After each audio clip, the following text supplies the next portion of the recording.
জামাতের উপর হঠাৎ এনসিপির তোপ, বিএনপির প্রতিও বিরাগ। কি নিয়ে জামাত এনসিপির গোলমাল? একটি বক্তব্যের জন্য বিএনপির স্থায়ী কমিটির সদস্য সালাউদ্দিন আহমেদকে ক্ষমা চাওয়ার আহ্বান জানানোর পরদিন গেল রোববার জামাতে ইসলামের চলমান আন্দোলনকে প্রতারণা বলে আখ্যা দিয়েছেন জাতীয় নাগরিক পার্টির আহ্বায়ক নাহিদ ইসলাম। জামাত এই বক্তব্যকে বালখিল্য বলে প্রতিক্রিয়া জানিয়েছে। জুলাই সনদ স্বাক্ষর এবং এর বাস্তবায়ন নিয়ে মতভিন্নতা থেকে এনসিপির এমন প্রতিক্রিয়া বলে ধারণা করা হচ্ছে।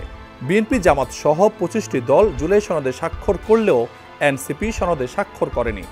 জামাত ও এনসিপি সূত্র জানায়, এনসিপি চেয়েছিল জামাত যেন জুলাই সনদে স্বাক্ষর না করে। সে অনুযায়ী দলটির সঙ্গে একাধিকবার আলোচনাও করেছে তারা।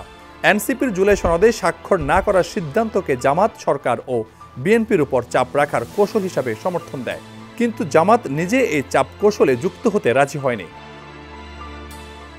জুলাই সনদ বাস্তবায়নে এনসিপির গণপরিষদ গঠনের দাবিকে জামাত সমর্থন করে না, আবার জামাতের নিম্নকক্ষ পিআরের দাবিকে এনসিপি সমর্থন করে না।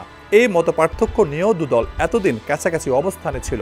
ঐক্যমত্য কমিশনের সঙ্গে দলগুলোর সংলাপের সময় কার্যত জামাতকে সমর্থন দিয়ে আসছিল এনসিপি। নাহিদ ইসলামের বক্তব্যকে স্পষ্ট ও বিভ্রান্তিকর দাবি করে এক বিবৃতিতে জামাত বলেছে, জামাত ইসলামের পিআর দাবির আন্দোলনকে প্রতারণামূলক ও রাজনৈতিক কৌশল বলে যে মন্তব্য করেছে তা মিথ্যা ও দুঃখজনক। তার কাছে এই ধরনের বালখিল্য বক্তব্য জাতি আশা করে না। বিবৃতিতে বলা হয়, নাহিদ ইসলামের বক্তব্যের যৌক্তিক কোনো ভিত্তি নেই। এই ধরনের বিভ্রান্তিকর বক্তব্য প্রধান থেকে বিরত থাকার আহ্বান জানায় জামাত। সনদ স্বাক্ষরের দিন জুলাই যোদ্ধাদের সঙ্গে পুলিশের সংঘর্ষের বিষয়ে সালাউদ্দিন আহমেদের একটি বক্তব্যের প্রতিক্রিয়ায় নাহিদ ইসলাম বলেছেন, সংসদ ভবনের আহত জুলাই যোদ্ধাদের সালাউদ্দিন আহমেদ ফ্যাসিস্ট আওয়ামী লীগের অনুসারী হিসাবে আখ্যা দিয়েছেন। এই বক্তব্য অবিলম্বে প্রত্যাহার করে আহত যোদ্ধা এবং শহীদ পরিবারের কাছে ক্ষমা চাইতে হবে। সালাউদ্দিন আহমেদ বলেছিলেন, যেসব বিশৃঙ্খলা হয়েছে, দেখা গেছে এখানে জুলাই যোদ্ধাদের নামে কিছু সংখ্যক ছাত্র নামধারী উচ্ছৃঙ্খল লোক ঢুকেছে। সেটা ফ্যাসিস্ট সরকারের ফ্যাসিস্ট বাহিনী বলে মনে করি।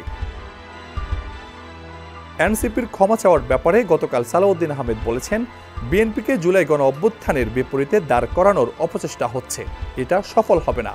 অবশ্য 3 দলের নেতারাই জানিয়েছেন, সনদ নিয়ে নিজ নিজ অবস্থানের কারণে যে মতভিন্নতা আছে তার সঙ্গে আগামী নির্বাচন কেন্দ্রিক সমঝোতা বা জোট গঠনের সম্পর্ক নেই। নির্বাচনী সমঝোতার পথ সবার জন্য খোলা আছে। ডেস্ক রিপোর্ট, সমকাল।